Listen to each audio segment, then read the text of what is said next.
Hello, welcome back. So in this part, we will discuss about the design strength of the butt weld. So in the previous part, we have discussed about some aspects of the butt weld, which was like the reinforcement, the stress in the butt weld, and the throat thickness, size of weld. So now in this, we will discuss about the butt weld. Well, butt weld generally it has two strengths. Butt weld can have tensile strength because as we see, butt weld can be like this. If this is but groove weld, if force is stretching like this, so now this weld may comes under the action of shear the axial force. So this axial force, what it is doing is actually is the tension force. So it is actually the tension stress is generating in this. So the tensile strength of butt weld can be calculated, and in some cases, butt weld can also be subjected to some shear stress. So shear stress will be calculated using the same. I mean, shear force will be calculated. The shear strength will be calculated using the same formula that we have used in fillet weld case, and tension strength of the fillet weld will be calculated using the formula that we have used in the bolted connections. So in the bolted connections, we have used zero point 0.9 times of Fu multiplied by An, and this An was 0.9 Fu into B into N, sorry, B minus N into H, or N into DH, number of holes, and then multiplied by the thickness. Okay, so this is how we used to calculate the tensile strength of the plate in case of bolted connections. Now there is no hole, so there is a complete area. So area will be LW will into TE. So I have discussed this in case when I was discussing the shear strength of fillet weld connection. So you can see again that, so LW into TE. Fy. Now here is the main important thing is, in the bolted connections we used to use this value Fu, but in case of welded connections we use Fy, because Fy is the governing factor. Why? Because as I said earlier also that welding joints are very brittle, so they are not very much ductile. So that is why the moment yielding start in the welding joints, we assume that the joints is filled. So that is why in this case Fy is governed. Fu is not, we do not have actual value. I mean, we do not know the value of Fu in this case. So generally we take the value of Fy in this case. So Fy is generally given in the question, or we know that. So these are the notations. LW is the effective length of weld, Fy smaller of yield stress of weld and parent metal material. Similarly, TE gamma MW. So this Fy will be the lesser of parent material. I mean the parent plate, the plate which we have to join. Say for example, the yield strength of this plate and yield strength of this weld material. So whichever is the less, that will fail first. So we will take the lesser of both of these two. Similarly, if we have to find out the shear strength, so shear strength can be find out using the same formula. The only change is, in the previous case, in the case of fillet weld, I used Fu. Here I am using Fy.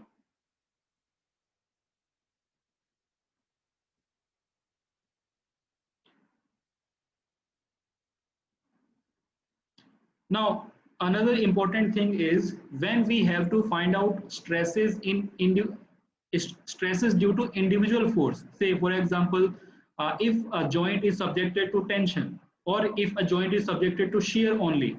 So how do we find out stresses? Well, stresses can be find out using this formula. As we know, stress is equals to force upon area.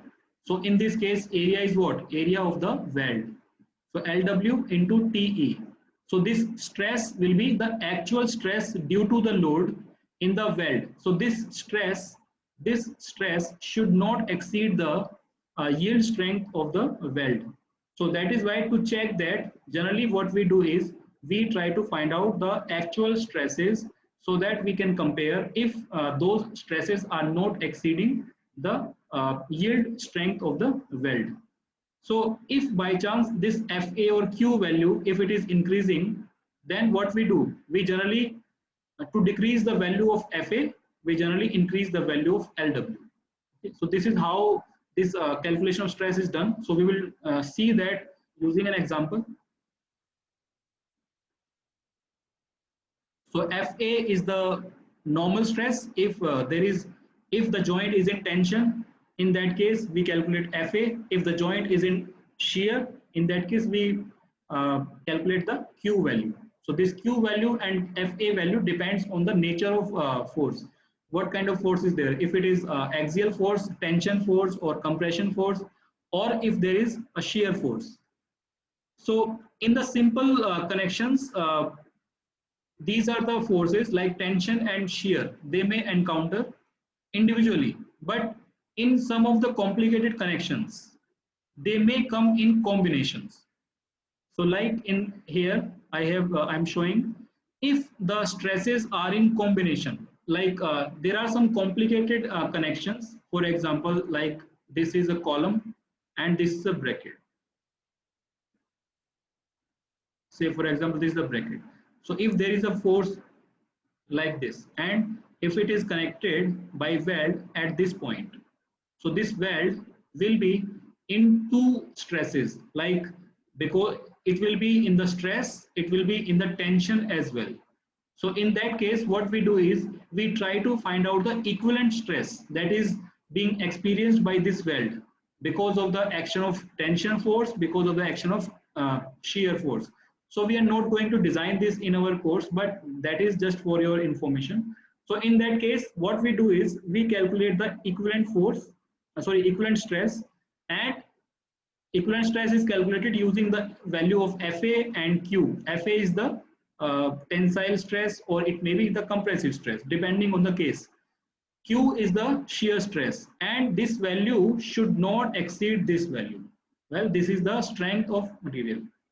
So it says that the action, this is basically the action, actual stress due to the tension, actual stress due to the shear. So this equivalent stress should be less than or equals to the ultimate strength of the joint, ultimate strength of the weld and the plates.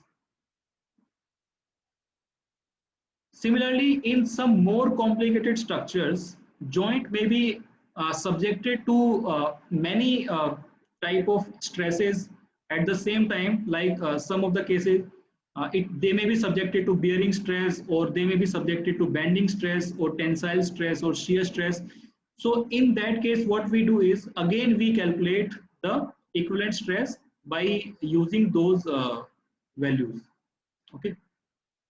So this is just for your information. We are not going to use this formula in the numerical, because this formula, this calculation of equivalent stress, it is being done in the rigid connections, in when there is a complicated connections.